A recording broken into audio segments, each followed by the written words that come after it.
آؤ میں تمہیں حضرت ابوبکر صدیق کی شان سناتا ہوں۔ حضرت ابوبکر صدیق رضی اللہ تعالیٰ عنہ فرماتے ہیں، اور یہ واقعہ جو میں ابھی بیان کر رہا ہوں یہ اس وقت کی ہے جب حضور پاک اس دنیا میں تشریف نہیں لائے تھے۔ حضرت ابوبکر فرماتے ہیں کہ میں نے خواب دیکھا کہ چاند کے بہت سارے ٹکڑے ہو گئے مختلف گھروں میں، پھر وہ سارے جمع ہو کر میرے پاس آ گئے۔ تو میں نے ایک راہب سے جو کہ عیسائیت پر یقین رکھتا تھا، ان کے مذہب کا یعنی ایک بہت بڑا عالم تھا، راہب تھا، اس کو جا کر میں نے خواب سنایا۔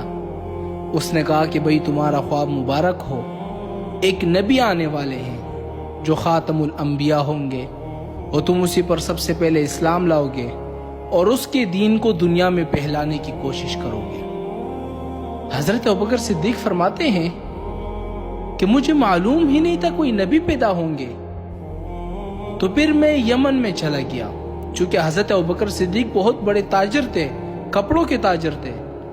حضرت ابوبکر صدیق فرماتے ہیں کہ میں یمن چلا گیا تجارت کے سلسلے میں، وہاں پر ازدی عالم تھے بڑے مشہور، اتفاق سے وہ میرے سامنے آ گئے اور مجھ سے کہا کہ ابوبکر ٹھہرو۔ میں ٹھہر گیا۔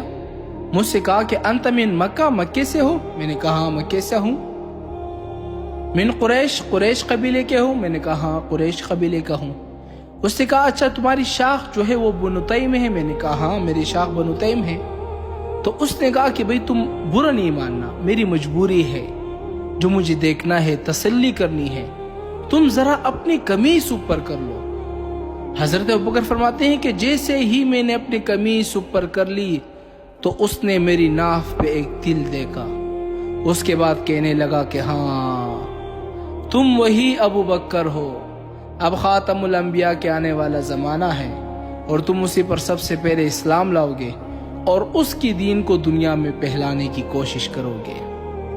یعنی یہ وہ صحابی ہے کہ جس کو حضور پاک صلی اللہ علیہ وسلم کے بارے میں خواب آئے، یعنی اس وقت خواب آئے جب حضور پاک اس دنیا میں بھی تشریف نہیں لائے تھے۔